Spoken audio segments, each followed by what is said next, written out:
हमारे इस channel Danodiya education point के ऊपर हार्दिक स्वागत है। दोस्तों, हमने हमारी पिछली क्लास में हमारे सिलेबस के बारे में डिस्कशन किया था और आपको बताया था कि किस प्रकार से हम अपना कंप्लीट जो सिलेबस है उसको पूरा करेंगे। तो मैंने आपको बताया था कि हम बिल्कुल ही बेसिक से लेकर एडवांस की तरफ मूव करते हुए हमारा सिलेबस कंप्लीट करेंगे। दोस्तों, मैं आपको बता दूं कि आप हमारे साथ निरंतर जुड़े रहिए और आपको सफलता है वो निश्चित रूप से ही मिलेगी। आप अपना विश्वास हमारे ऊपर बनाए रखना और हम आपको ये वादा दिलाते हैं या हम आपसे ये वादा करते हैं कि अगर आप हमारे से यूं ही निरंतर जुड़े रहे तो आपको सफलता अवश्य रूप से मिलेगी।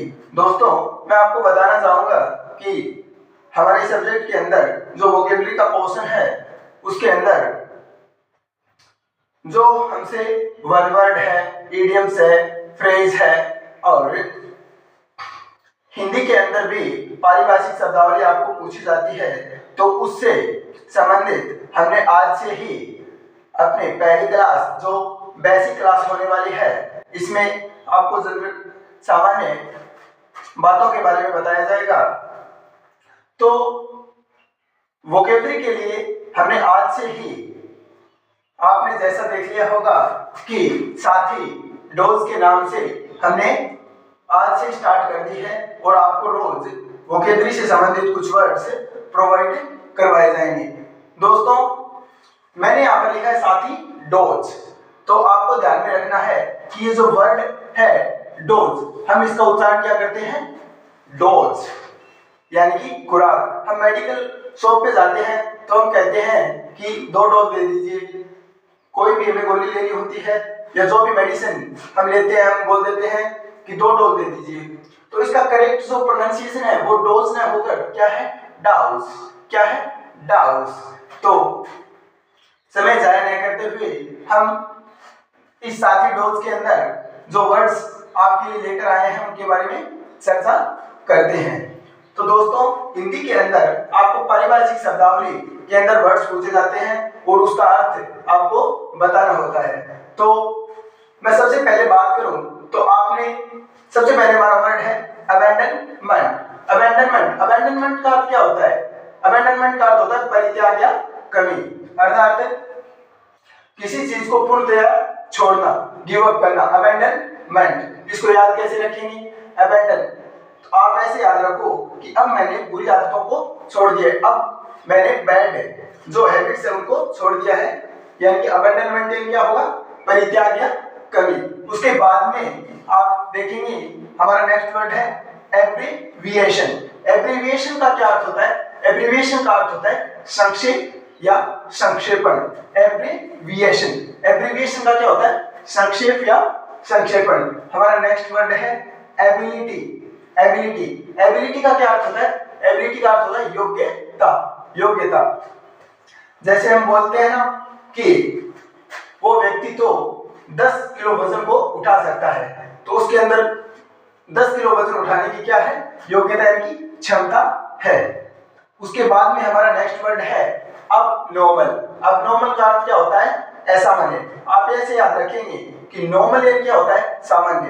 तो अबनॉर्मल का क्या होगा? एबनॉर्मल, अबनॉर्मल यानी असामान्य। उसके बाद में हमारा नेक्स्ट वर्ड है अबॉलिशन। अबॉलिशन का क्या अर्थ होता है? उन्मूलन या समाप्ति। उन्मूलन या समाप्ति। तो हमने पारिभाषिक शब्दावली के अंदर इतने वर्ड्स की चर्चा कर ली है, 5 वर्ड्स की। दोस्तों, मैं आपको कहूंगा कि हम जो इस साथी डोज के अंदर ये जो वर्ड्स की चर्चा हम करेंगे, सिनोनिम्स की चर्चा करेंगे, वन वर्ड सब्स्टिट्यूशन की चर्चा करेंगे, इडियम्स एंड फ्रेजेस की चर्चा करेंगे और word often confuse and misused, इसके बारे में भी 1-2 वर्ड्स हम डेली प्रैक्टिस करेंगे। तो आपको क्या करना है कि आपको एक पेज लेना है, ठीक है? एक पेज लेना है और जो भी मैं साथी डोज के अंदर आपको वर्ड्स बताऊंगा उस पेज पर आपको उन सभी वर्ड्स को नोट डाउन कर लेना है और पूरे दिन कि हमारी जो दिनचर्या है उसके दौरान आपको जब भी टाइम मिले तो उस पेज को निकालना है और उन वर्ड्स को एक बार देख लेना है। उससे क्या होगा कि वो वर्ड्स आपकी प्रैक्टिस के अंदर आ जाएंगे और फिर एग्जाम के अंदर इनमें से कोई भी वर्ड आया तो आपका गलत नहीं होगा। एक दिन के अंदर हम वोकैबुलरी को तैयार नहीं कर सकते, इसीलिए हमने हमारी पहली क्लास से ही वोकैबुलरी पर अपना फोकस करने के लिए ये साथी डोज के नाम से सीरीज जो हमारी चल रही है इंग्लिश की साथी सीरीज, उसके अंदर आपको साथी डोज भी मिलेगी। क्या मिलेगी? साथी डोज भी मिलेगी। तो उस पेज पर जो भी वर्ड्स आपने ये सभी लिख लेने हैं और अपनी दिनचर्या के दौरान उनको एक बार जब भी टाइम मिले, जितनी बार टाइम मिले उनको देख लेना है। उससे वो वर्ड्स आपकी प्रैक्टिस के अंदर आ जाएंगे और आपसे गलत नहीं होंगे। फिर हम बात करते हैं हमारे इंग्लिश के अंदर आपको पूछे जाएंगे word often confused and misused. Word often confused and misused, इसके अंदर हम चर्चा करेंगे। ये वर्ड है, हम इसका उच्चारण क्या करते हैं? एक्सेप्ट, एक्सेप्ट है। तो इसका करेक्ट प्रोनाउंसिएशन पे फोकस करेंगे। सबसे पहले हम इसका करेक्ट प्रोनाउंसिएशन क्या होगा? Accept, accept, accept. एक्सेप्ट का एक्सेप्ट क्या है? एक्सेप्ट है वर्ब। क्या है? वर्ब। इसका अर्थ क्या होता है? एक्सेप्ट यानी स्वीकार करना, एक्सेप्ट यानी स्वीकार करना। टू रिसीव और टेक समथिंग विलिंगली, यानी कि इच्छा स्वरूप क्या करना? स्वीकार करना। एग्जाम्पल देखेंगे, please accept this gift, please accept this gift, कृपया इस गिफ्ट को स्वीकार कीजिए। या प्लीज एक्सेप्ट दिस गिफ्ट, इस गिफ्ट, कृपया इस गिफ्ट को स्वीकार करो। फिर है, ये क्या है? एक्सेप्ट। ये क्या है? एक्सेप्ट। एक्सेप्ट का क्या अर्थ होता है? एक्सेप्ट क्या है? प्रीपोजिशन या कंजंक्शन। क्या होता है इसका पार्ट्स ऑफ स्पीच? प्रीपोजिशन या कंजंक्शन। समटाइम्स ये एज अ वर्ब भी यूज हो जाता है, समटाइम्स ये एज अ वर्ब भी यूज हो जाता है। ठीक है, इसका मीनिंग क्या होता है? के अलावा, के अलावा। एक्सक्लूडिंग या नॉट इंक्लूडिंग, एक्सक्लूडिंग या नॉट इंक्लूडिंग। एग्जाम्पल देखेंगे, everyone was present except Ram, यानी राम के अलावा सब मौजूद थे। Everyone was present except Ram, Ram के अलावा सब मौजूद थे। इसके बाद में हम बात करेंगे सिनोनिम्स। इसके अंदर हमारा सबसे पहला वर्ड है आर्केक। आर्केक, आर्केक का क्या अर्थ होता है? प्राचीन। क्या अर्थ होता है? प्राचीन। जो एंशिएंट है, ठीक है, आउटडेटेड है, एब्सोलेट है या प्रीमिटिव। प्रीमिटिव इसका अर्थ भी क्या होता है? प्राचीन। एंशिएंट, आउटडेटेड, ये इसका अर्थ होता है। उसके बाद में नेक्स्ट हमारा वर्ड है अबॉव। अबॉव इसका अर्थ क्या होता है? घृणा या नफरत करना। अबॉव यानी घृणा या नफरत करना। इसकी सिनोनिम्स क्या क्या हो जाएंगे? जैसे डिटेस्ट, क्या हो जाएगा? Detest, dislike, hate, despise, love. ठीक है, detest, dislike, hate, despise, love. ठीक है, इसके बाद में हमारा नेक्स्ट वर्ड है एफेबल। एफेबल, एफेबल यानी दोस्ताना या मिलनसार भी हम बोल सकते हैं, दोस्ताना या मिलनसार। इसके सिनोनिम्स क्या क्या हो जाएंगे? फ्रेंडली, एमिकेबल या एमिएबल भी हम बोल सकते हैं, जेनियल और कॉर्डियल। कॉर्डियल, ठीक है, जेनियल और कॉर्डियल। इसके बाद में नेक्स्ट हमारा वर्ड है एली। ठीक है, एली या एलाई यानी क्या होता है? मित्र। इसका अर्थ क्या होता है? मित्र। इसके सिनोनिम्स क्या क्या हो जाएंगे? फ्रेंड, पार्टनर, एसोसिएट या कॉन्फिडेंट। कॉन्फिडेंट। इसके बाद में नेक्स्ट हमारा वर्ड है एकोलेट। एकोलेट इसका अर्थ क्या होता है? प्रशंसा करना, प्रशंसा करना। तो इसके सिनोनिम्स क्या क्या हो जाएंगे? प्रेज, अवार्ड, रिकॉग्निशन या कमेंडेशन। ठीक है, कमेंडेशन। एक्सपेक्टेशन। उसके बाद में हम चर्चा करने जा रहे हैं one word substitution. One word substitution, इसके अंदर हमारा वर्ड है एलिमनी। एलिमनी, एलिमनी क्या होता है? एलिमनी होता है यानी निर्वाह, जीवन निर्वाह करने के लिए जो भत्ता दिया जाता है उसको किसको दिया जाता है ये बता। मनी और फाइनेंशियल सपोर्ट, मनी और financial support to ex wife, to ex wife. He pays alimony to his former wife every month. He pays यानी वह क्या करता है?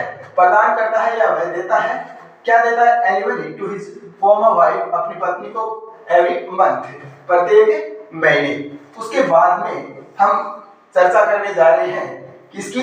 इडियम्स, इडियम्स या फ्रेजेस। इडियम्स या फ्रेजेस, इसके अंदर हमारा वर्ड है a hard nut to crack. A hard nut to crack, इसका अर्थ क्या होता है? यह है नट। नट ये क्या होता है? सुपारी। नट का अर्थ वैसे सीधा क्या होता है? सुपारी। ये इडियम्स के अंदर लिखा है पूरा a hard nut to crack, यानी कि जो समझ में नहीं आने वाला व्यक्ति हो सकता है या बहुत कठिन समस्या हो, उसको हम क्या बोल सकते हैं? A hard nut to crack. हमारे पास एग्जांपल है।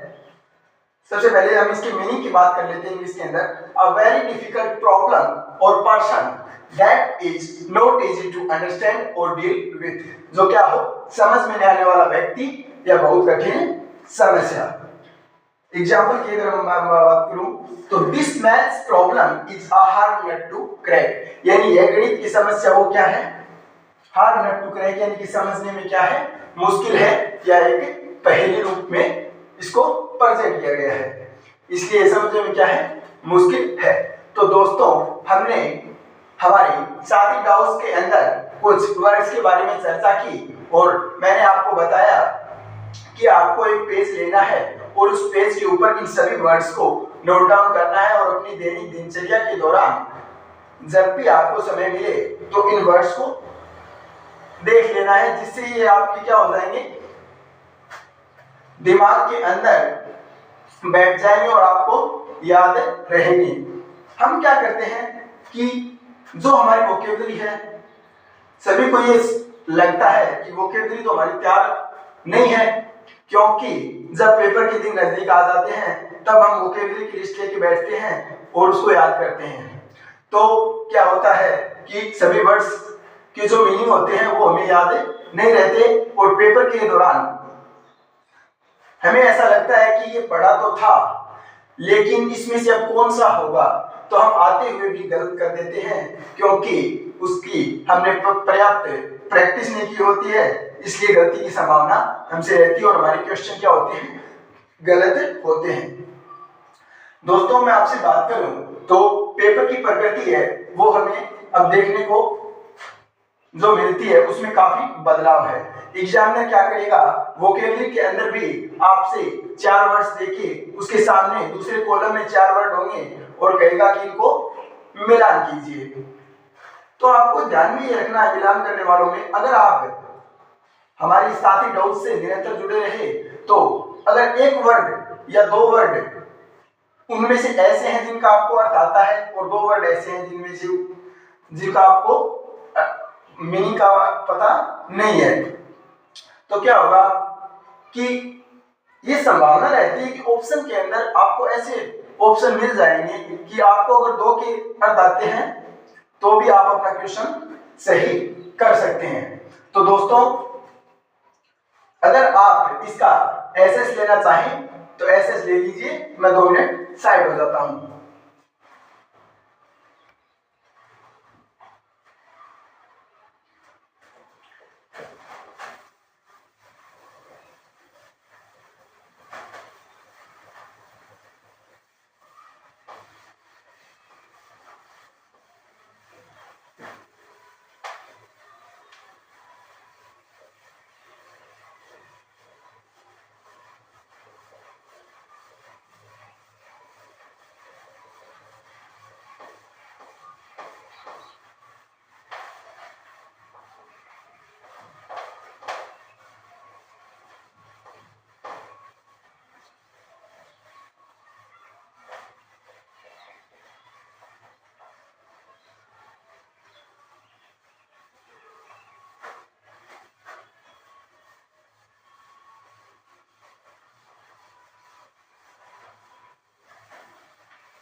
दोस्तों जो हमने सिलेबस के अनुसार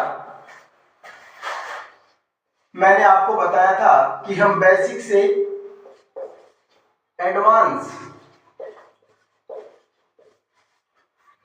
मैंने आपको बताया था कि हम जो हमारा सिलेबस है वो बेसिक से लेकर एडवांस कंप्लीट करेंगे, यानी कि हम बेसिक से चलेंगे और एडवांस की ओर मूव करेंगे।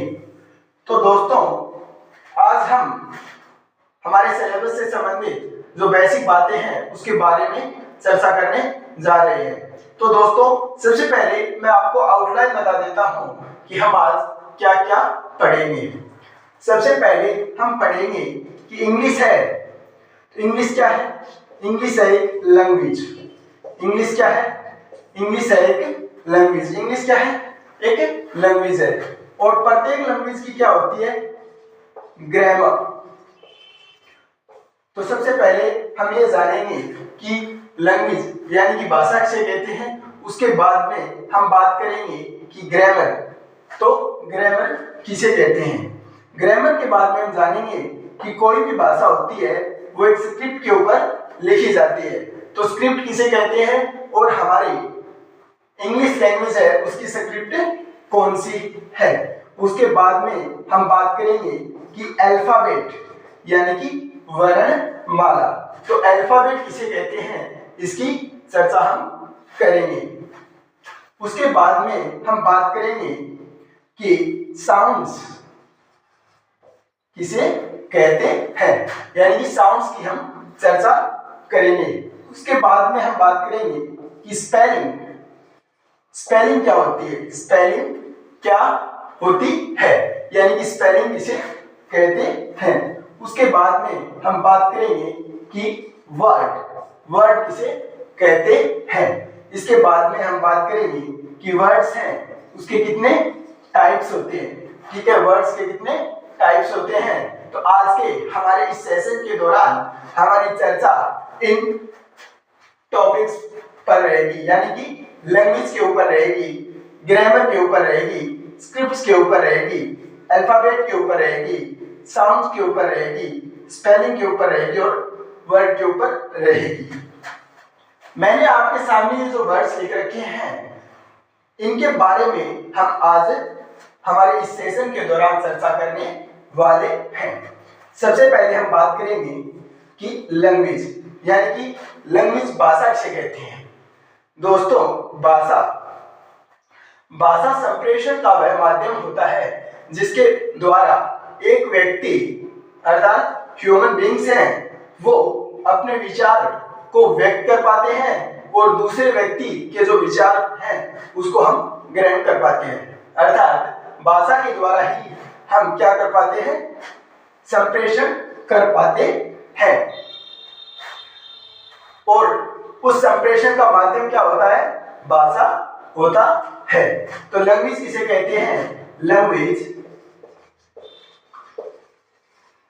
language is the system, language is the system of, language किसका सिस्टम होता है, of, language is the system of sounds and writing that human beings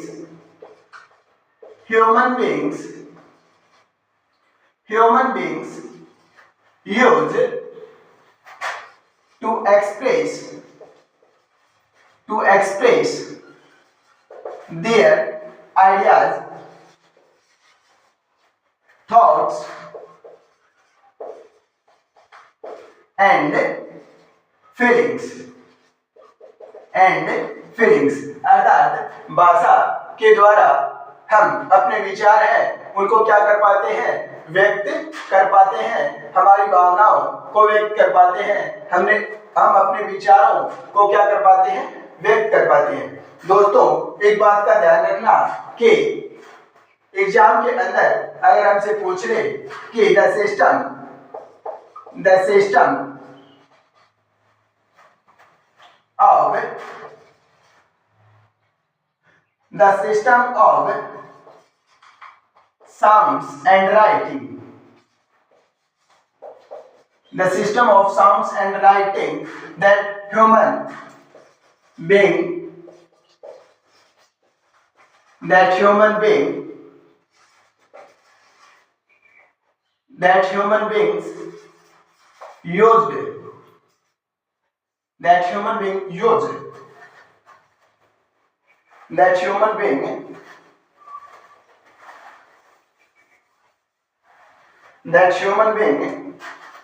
human beings used to express their thoughts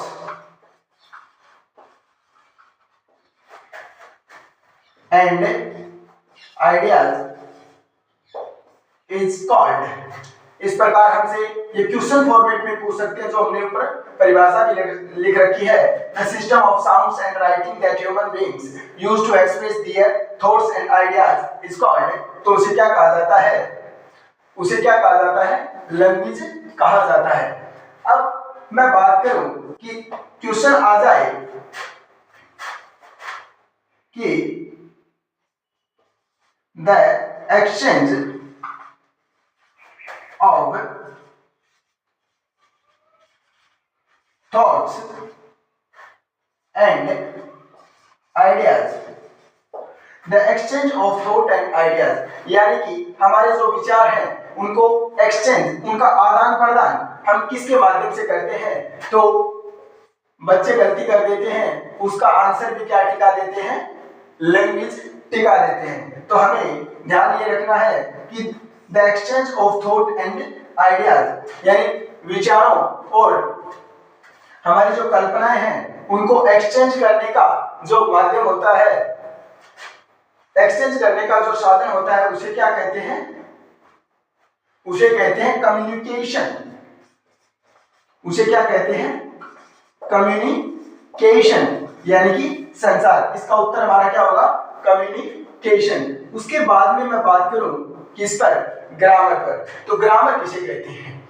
दोस्तों आप ये ध्यान में रखना कि जो भी किसी भी भाषा के अंदर वाक्य की रचना होती है तो उस वाक्य की रचना किस प्रकार होगी, शब्द है वो किस ऑर्डर में अरेंज होंगे, इसका निर्धारण हम किसके माध्यम से करते हैं? ग्रामर के माध्यम से करते हैं। तो ग्रामर किसे कहते हैं? Grammar is a set of rules. Grammar क्या है? Grammar is a set of rules about the words, सब क्या होते हैं? मैं यहां पर डेफिनेशन लिख ही देता हूं, क्योंकि अगर आप नोट डाउन करना चाहें तो नोट डाउन भी कर सकते हैं। Grammar is a set of rules. Grammar is a set of rules about how words change their form, and combine with other words to make sentences. अर्थात मैंने आपको बताया कि किसी भी भाषा के अंदर जो वाक्य की रचना होती है वो किस प्रकार और किस ऑर्डर में होगी, उसका ज्ञान हमें कौन करवाता है? तो उसका ज्ञान हमें करवाती है ग्रामर। ठीक है। इसके बाद में मैं बात करूं कि हमने लिख रखा है कि हम किसकी चर्चा करेंगे? स्क्रिप्ट की चर्चा करेंगे। तो मैं आपसे पूछना चाहता हूं कि स्क्रिप्ट किसे कहते हैं, यानी कि लिपि किसे कहते हैं? तो स्क्रिप्ट की अगर हम बात करें तो स्क्रिप्ट क्या है? Script is a set of letters.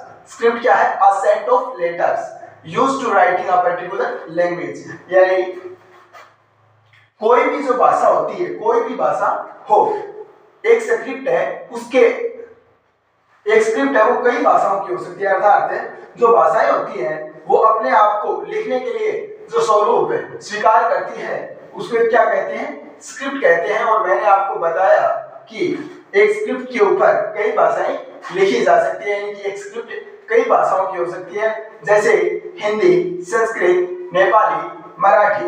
इन सभी भाषाओं की लिपि कौन सी है? इन सभी भाषाओं की लिपि है देवनागरी, देवनागरी।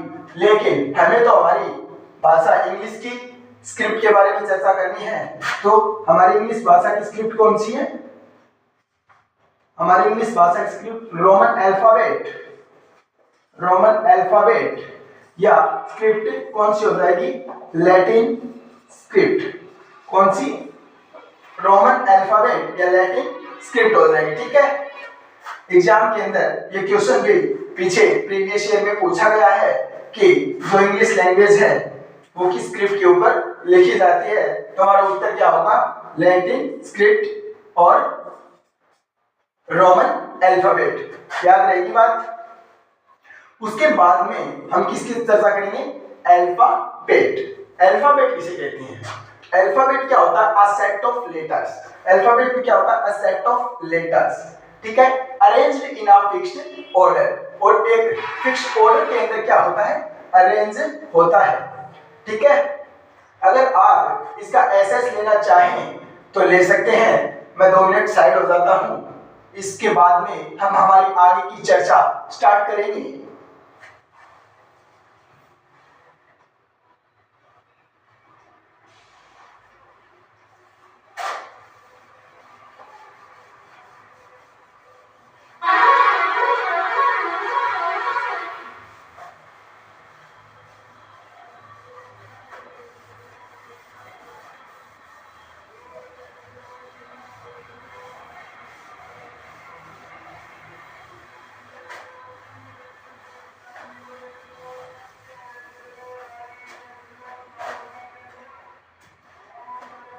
दोस्तों, हम चर्चा कर रहे थे अल्फाबेट के बारे में। तो मैंने बताया कि अल्फाबेट क्या होता है? अल्फाबेट एक सेट ऑफ लेटर्स होता है जो एक फिक्स्ड ऑर्डर के अंदर क्या होता है? अरेंज होता है। ठीक है, तो इसकी मैं अगर परिभाषा यानी कि डेफिनेशन की बात करूं तो alphabet a set of letters, a set of letters arranged in a fixed order, arranged in a fixed order, used to writing a language, used to writing a language। दोस्तों, हमारी जो इंग्लिश अल्फाबेट है उसके अंदर क्या होता है? 26 letters का ग्रुप होता है। कितने लेटर्स का? 26 लेटर्स का ग्रुप होता है। कितने लेटर्स का? 26 लेटर्स का। अब मैं आपसे एक क्वेश्चन करूंगा जिसका आपको आंसर कमेंट बॉक्स के अंदर देना है। How many alphabets are there in English language?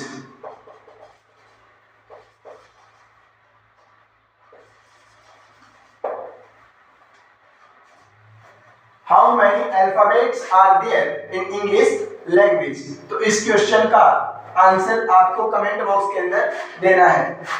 तो दोस्तों, मैं आपको बताना चाहूंगा कि हम में से बहुत से दोस्त या हमारे साथी ये गलती कर देते हैं कि हाउ मैनी अल्फाबेट्स, यानी कि जो फॉर्मेशन ऑफ लेटर्स, क्या? फॉर्मेशन ऑफ लेटर्स जो हम 2 टाइप्स के अंदर करते हैं, यानी कि कैपिटल लेटर्स और स्मॉल लेटर्स। हमारे जो 26 लेटर्स का ग्रुप होता है ए से लेके जेड तक, उसको हम formation of letters in 2 type से उसकी फॉर्मेशन करते हैं, कैपिटल लेटर्स और स्मॉल लेटर्स। कैपिटल लेटर्स इसको हम मैजिस्क्यूल भी बोल देते हैं और इसको माइनस्क्यूल माइनस क्यू। तो ये जो फॉर्मेशन ऑफ लेटर्स हैं इसको ही क्या मान बैठते हैं, अल्फाबेट मान बैठते हैं। हमें ये गलती नहीं करनी है, ये तो क्या है, फॉर्मेशन है, खाली फॉर्मेशन ऑफ लेटर्स हैं जिसको हम कैपिटल लेटर्स और स्मॉल लेटर्स के अंदर करते हैं। हमें ये बात ध्यान में रखनी है कि प्रत्येक जो भाषा होती है उसकी अल्फाबेट है वो एक होती है। कितनी अल्फाबेट होती है प्रत्येक भाषा की, एक अल्फाबेट होती है। इसीलिए हमारे इस क्वेश्चन का आंसर कितना क्या हो जाएगा कि how many alphabets are there in English language, then क्या होती है, वन अल्फाबेट, वन अल्फाबेट, यानी कि एक ही क्या होती है, अल्फाबेट होती है। ठीक है, उसकी फॉर्मेशन हम टू टाइप से कर, फॉर्मेशन ऑफ लेटर्स होता है उसके अंदर, वो क्या होता है, टू टाइप से होता है। और यही क्वेश्चन अगर आपसे पूछ ले कि जैसे मैं दो एग्जांपल और लिख रहा हूं, आपको मुझे ये बताना है कि इनमें से कौन सा सही है और कौन सा गलत, या दोनों सही है या दोनों गलत। My first question is Rahul knows English, Rahul knows English alphabets, Rahul knows English alphabets. और second example is Rahul knows two alphabets। आपको मुझे ये बताना है कि ये दो एग्जाम्पल जो मैंने आपके समक्ष प्रस्तुत किए हैं उनमें से कौन सा सही है और कौन सा गलत है, या दोनों सही है या दोनों गलत है। कमेंट बॉक्स में अपना आंसर दीजिए। तो अब मैं इनकी बात कर रहा हूं, तो हमारा फर्स्ट एग्जाम्पल है राहुल नोज इंग्लिश अल्फाबेट्स। कौन सी, इंग्लिश अल्फाबेट्स, इंग्लिश अल्फाबेट्स। हमने पीछे चर्चा की थी कि प्रत्येक भाषा की क्या होती है, एक अल्फाबेट होती है। तो हम यहाँ पर क्या कर रहे हैं, इंग्लिश अल्फाबेट्स, जो कि गलत है। यहाँ पर क्या होगा, ओनली क्या होगा, अल्फाबेट, यानी कि हमारा जो सेंटेंस है वो क्या होगा, राहुल नोज इंग्लिश अल्फाबेट। हमारा सेकंड एग्जांपल है राहुल नोज टू अल्फाबेट। ये भी हमारा क्या है, रॉन्ग है, क्योंकि यहां पर अल्फाबेट नहीं होगा, क्या होगा, अल्फाबेट्स। कैसे, राहुल नोज टू अल्फाबेट्स। तो हम इसके अंदर बात कर लेते हैं कि वो हिंदी की अल्फाबेट जानता है और इंग्लिश की अल्फाबेट जानता है, यानी कि ये तो संभव है। तो हमने अल्फाबेट की बात की, जो 20 लेटर्स का ग्रुप होता है। ठीक है, इसके अंदर हमने अल्फाबेट पे हमारी चर्चा पूरी की है। इसके बाद में हम बात करेंगे कि जो 26 लेटर्स होते हैं, 26 लेटर्स होते हैं, इन लेटर्स में से जो 5 लेटर्स होते हैं, 5 लेटर्स, उसको क्या बोलते हैं, 5 लेटर्स हमारे इंग्लिश अल्फाबेट के अंदर क्या होते हैं, वाउल लेटर्स होते हैं। क्या होते हैं, वाउल लेटर्स। ठीक है, और कौन कौन से वो वाउल लेटर्स हैं, तो वो है ए, ई, आई, ओ और यू। ये आपको ध्यान में रखना है कि हमारे इंग्लिश अल्फाबेट्स जो 26 लेटर्स का ग्रुप है, उनमें से 5 लेटर्स क्या है, वाउल लेटर्स हैं। और कौन कौन से हैं, ए, ई, आई, ओ और यू। और जो बाकी बचे 21 लेटर्स, 21 लेटर्स, उनको क्या बोलते हैं, कॉन्सोनेंट, कॉन्सोनेंट लेटर्स। क्या बोलते हैं, कॉन्सोनेंट लेटर्स। कॉन्सोनेंट लेटर्स कौन कौन से हो जाएंगे, कॉन्सोनेंट लेटर्स हो जाएंगे बी, सी, डी और कहां तक, जेड तक। तो दोस्तों 5 लेटर्स है, 26 लेटर्स का ग्रुप है, उनमें से 5 लेटर्स तो क्या हो जाएंगे, वाउल लेटर्स हो जाएंगे, और 21 लेटर्स क्या हो जाएंगे, कॉन्सोनेंट लेटर्स। ठीक है, इसके बाद में हम बात करेंगे कि साउंड, साउंड यानी कि साउंड किसे कहते हैं। तो दोस्तों हम यहां पर बात करेंगे वोकल साउंड्स की।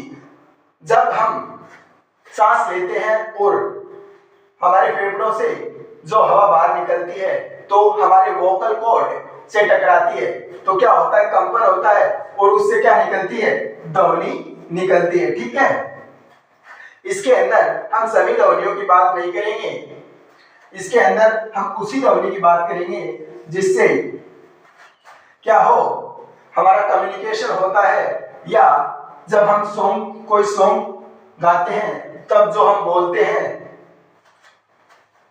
उस साउंड्स की बात करेंगे। यानी कि जब हम सांस लेते हैं, अंदर लेते हैं और वो सांस बाहर निकलती है, तो हमारे जो वोकल कॉर्ड होते हैं, वोकल ट्रैक्ट होते हैं, वोकल ट्रैक्ट के अंदर टकराने से कंपन होता है और उससे क्या निकलती है, साउंड निकलती है। आपको ध्यान में रखना है कि आईक्यू चार्ट, अब ये आईक्यू चार्ट क्या है, इंटरनेशनल फोनेटिक अल्फाबेट।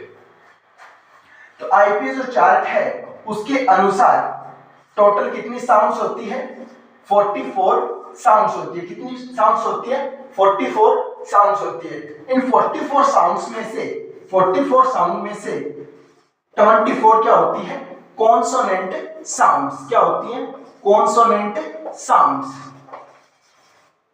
और 20 क्या होती है, वाउल साउंड्स। Vowel sounds. दोस्तों अब मैं बात करूं कि अगर आप से कोई क्वेश्चन कर ले कि how many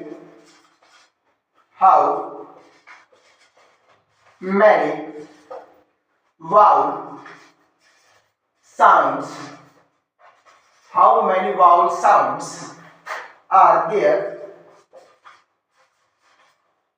in English language, in English language,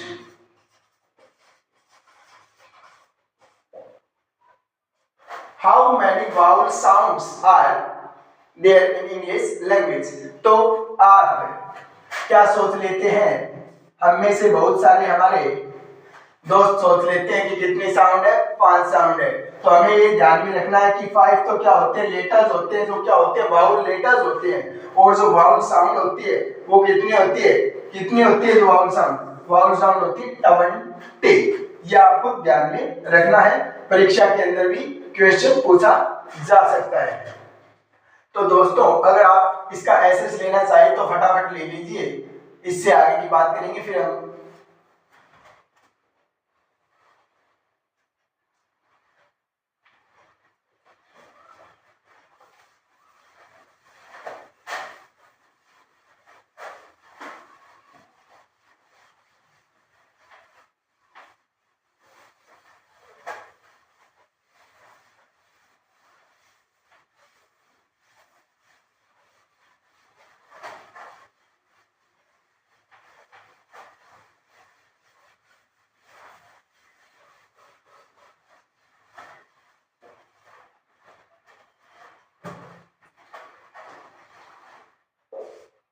दोस्तों अब हम बात करेंगे कि स्पेलिंग किसे कहते हैं, किसे कहते हैं स्पेलिंग। तो स्पेलिंग क्या होता है, स्पेलिंग होता है correct order of letters in a word. एक शब्द के अंदर जो करेक्ट यानी सही क्रम होता है इसका, लेटर्स का, उसे क्या कहते हैं, स्पेलिंग कहते हैं। तो क्या हम इसे स्पेलिंग बोल सकते हैं, हम लिख देते हैं बिकॉज, तो ये हमारी क्या है, इनकरेक्ट स्पेलिंग है। ये क्या है, इनकरेक्ट है, ये है इनकरेक्ट स्पेलिंग। और हम ऐसे लिख देते हैं जैसे डेफिनेटली, तो ये भी हमारा क्या है, इनकरेक्ट है। हमने क्या कहा कि जो स्पेलिंग होती है उसके अंदर लेटर्स का क्या होता है, करेक्ट ऑर्डर होता है। क्या होता है, करेक्ट ऑर्डर। तो ये क्या होगा, बिकॉज, BECAUSE। और ये क्या होगा, डेफिनेटली, DEFINITLY, डेफिनेटली। दोस्तों मैंने अभी बोला BECAUSE। जब हम स्पेलिंग के अंदर लेटर्स की बात करते हैं, जब हम स्पेलिंग के अंदर लेटर्स की बात करते हैं तो हम उसको बोलते हैं BECAUSE। और वर्ड के अंदर हम किसकी बात करते हैं? वर्ड्स के अंदर हम बात करते हैं किसकी? ध्वनि की अंततः उसकी ध्वनि क्या निकलती है। कोई भी वर्ड हो, जैसे वर्ड है बर्ड, तो हमने क्या बोला? बर्ड। तो वर्ड के अंदर हमने किसकी बात की? ध्वनि की बात की। इस शब्द को भी हम क्या बोल देते हैं? बर्ड। बर्ड। तो इसका करेक्ट प्रोनाउंसिएशन होगा बर्ड। बर्ड। याद रखना है, मैं बीच बीच में आपको जो वर्ड्स आते हैं उनकी करेक्ट प्रोनाउंसिएशन भी पर भी जोर दे रहा हूं, तो आप उस पर भी अपना अटेंशन देंगे। ठीक है दोस्तों, अब हम बात करेंगे कि वर्ड किसे कहते हैं। किसकी बात करेंगे? वर्ड। तो वर्ड क्या होता है, इसकी हम चर्चा करने वाले हैं। वर्ड यानी कि शब्द। तो वर्ड क्या होता है? वर्ड होता है a single unit, a single unit, a single unit of a language, यानी भाषा की एक इकाई दैट हैज मीनिंग, जिसका खुद का क्या हो? दैट हैज मीनिंग, जिसका खुद का कोई अपना अर्थ निकलता हो। That has meaning and can be spoken, जिसे बोला जा सके।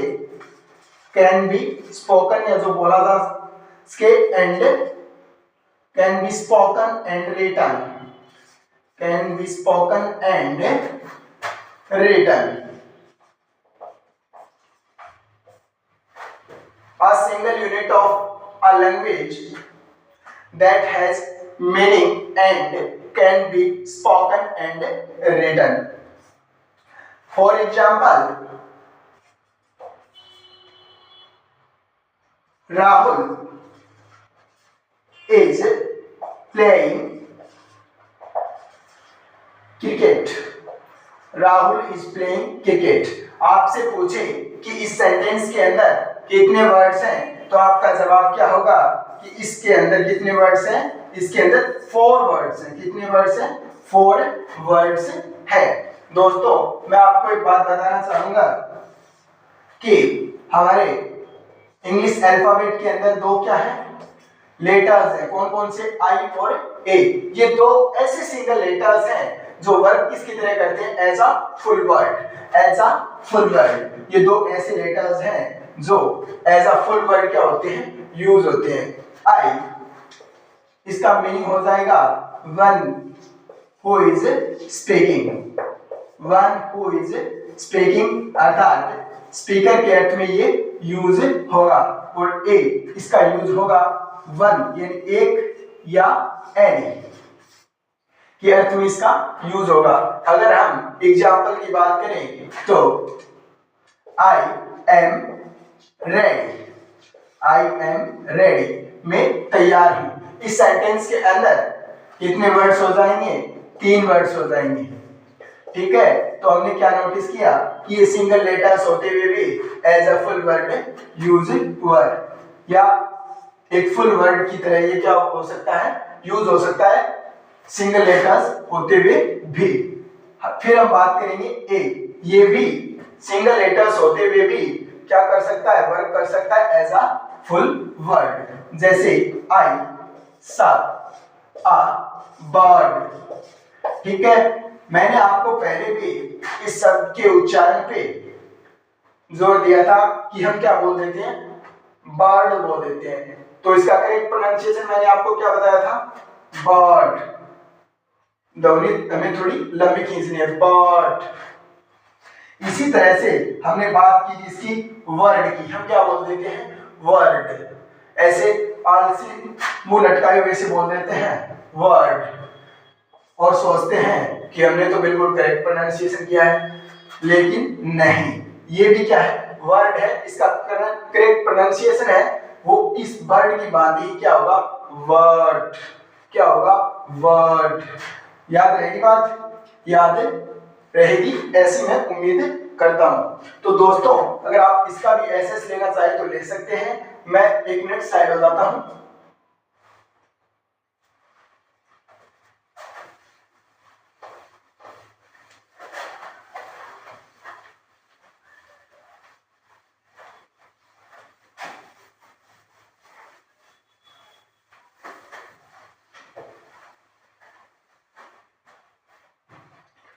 दोस्तों हमने बात की कि वर्ड किसे कहते हैं। अब हम बात करेंगे टाइप्स की। किसके टाइप्स की?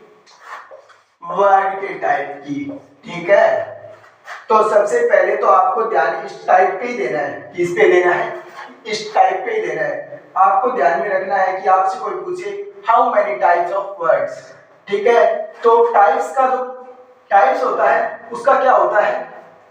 आधार या दृष्टिकोण। दृष्टिकोण ये क्या होता है? ये होता है इंपॉर्टेंट। ये क्या होता है? इंपॉर्टेंट। क्योंकि किसी भी चीज का जब हम विभाजन करते हैं, उसके टाइप्स करते हैं, तो टाइप करने का हमारा आधार या दृष्टिकोण क्या है? ये बहुत ही क्या होता है? इंपॉर्टेंट होता है कि हमें किस आधार पे या किस दृष्टिकोण से पूछने वाला हमसे टाइप पूछ रहा है। तो टाइप्स में हमने देखा कि आधार या दृष्टिकोण क्या होता है? महत्वपूर्ण होता है। तो वर्ड्स के टाइप्स की हम बात कर रहे हैं, तो इसके अंदर भी हम किस आधार या किस दृष्टिकोण से वर्ड्स को क्या कर सकते हैं? टाइप्स या क्लासिफाई कर सकते हैं, उसकी हम बात करेंगे। तो सबसे पहले हम फॉर्म के आधार पर और दूसरा फंक्शन के आधार पर। किसके आधार पर? फंक्शन के आधार पर इसको क्या कर सकते हैं? क्लासिफाई कर सकते हैं या इसका क्लासिफिकेशन कर सकते हैं। फॉर्म, सबसे पहले तो मैं बात करूंगा कि फॉर्म के आधार पर टाइप कितने प्रकार के होते हैं और फिर फंक्शन के आधार पर टाइप कितने प्रकार के होते हैं। उससे पहले मैं चर्चा करना चाहूंगा कि मैंने यहां पर लिखा फॉर्म।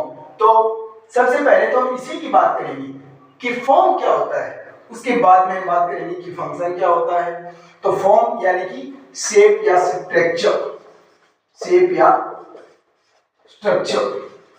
जब हम वर्ड्स, फॉर्म में क्या होता है? रूप, यानी कि उसकी शेप या स्ट्रक्चर को देखकर वर्ड का क्या करते हैं? टाइप बताते हैं। तो हम किस हिसाब से बात कर रहे हैं? फॉर्म के अनुसार बात कर रहे हैं। जैसे मैंने यहां पर लिख दिया स्विम, मैंने लिख दिया बैट, वाटर। मैं आपसे पूछूं कि स्विम क्या है, तो आप फटाक से जवाब दोगे कि स्विम तो क्या है? वर्ब है। फिर मैं पूछूं कि बैट क्या है, तो आप बोलोगे कि ये तो एडजेक्टिव है। फिर मैं आपसे पूछूं तो फिर मुझे बताओ कि वाटर क्या है, तो वाटर क्या है? आप बताओगे कि ये तो क्या है? नाउन है। तो हमने क्या किया? इसका फॉर्म यानी इसकी रूप को देखकर, शेप को देखकर या स्ट्रक्चर को देखकर हमने क्या बता दिया? इसका टाइप बता दिया। ठीक है, तो फिर फंक्शन क्या होता है? तो फंक्शन हमें यह बताता है कि उस वर्ड का रोल या वर्क क्या है, वह सेंटेंस के अंदर कौन सा रोल अदा कर रहा है या किस वर्क यानी कि कार्य क्या है उसका, ये हमें किससे पता चलता है? फंक्शन से पता चलता है। फॉर्म हमें क्या बताता है? Form tells the type of word. हमें क्या बताता है? टाइप ऑफ वर्ड, यानी कि शब्द किस प्रकार का है, टाइप ऑफ वर्ड बताता है। और फंक्शन हमें क्या बताता है?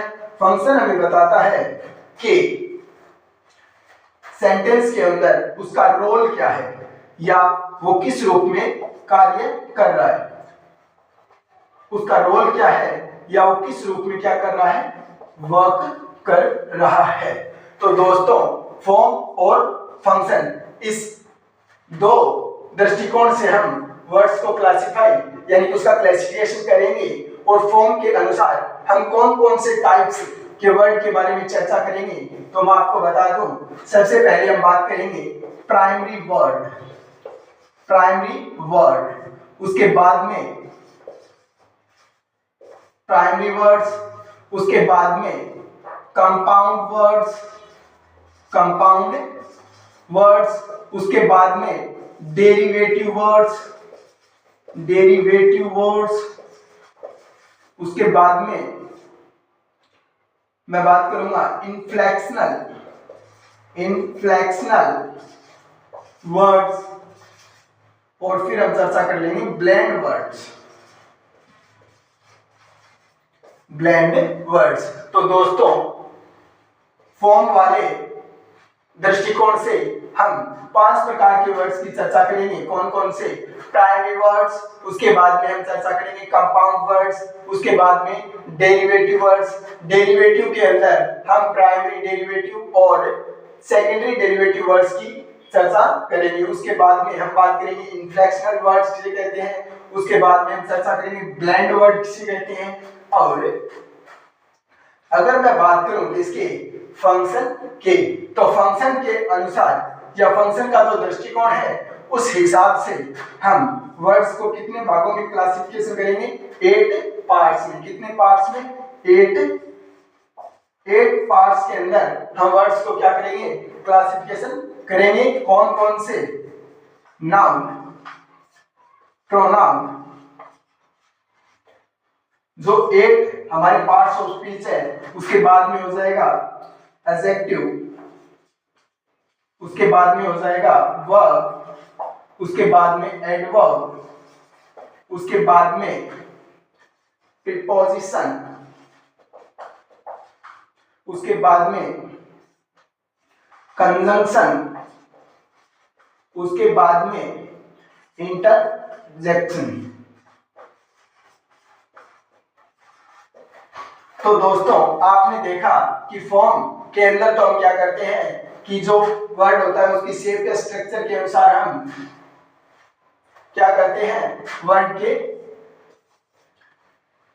पार्ट ऑफ स्पीच का डिसीजन करते हैं। बैड आपने फॉर्म देखा और कहा ये एडजेक्टिव है, वाटर फॉर्म देखा और कहा कि ये नाउन है। लेकिन जो फंक्शन वाला जो आधार या दृष्टिकोण है, ये क्या है? इंपॉर्टेंट है। आपको ध्यान में रखना है कि फॉर्म हमें धोखा दे सकती है, लेकिन फंक्शन धोखा नहीं देगा। इसको हमें बिल्कुल ही ध्यान से समझना है। जैसे सेंटेंस हो, swimming is good for health. Swimming is good for health. ठीक है। तो आप अगर फॉर्म के अनुसार चुनाव करें, परीक्षा के अंदर अंडरलाइन वर्ड का पार्ट ऑफ स्पीच आपसे पूछे, तो अगर आप फॉर्म के अनुसार चुनाव करेंगे तो आप क्या करेंगे कि ये तो क्या है? वर्ब है, और आपका उत्तर क्या हो जाएगा? गलत हो जाएगा। क्योंकि स्विमिंग यहाँ पर किसका फंक्शन कर रहा है? एज अ नाउन फंक्शन कर रहा है। ठीक है, एज अ नाउन, और वो भी किसके रूप में? जेरेंड के रूप में। ठीक है, किसके रूप में? जेरेंड के रूप में। वर्ब की जो बेस फॉर्म होती है उसके अंदर आईएनजी, वर्ब की बेस फॉर्म प्लस में आईएनजी, इसे क्या कहते हैं? जेरेंड बोलते हैं। और इसके अंदर क्या होता है? नॉमिनल पावर होती है, यानी कि ये एज अ नाउन यूज होता है।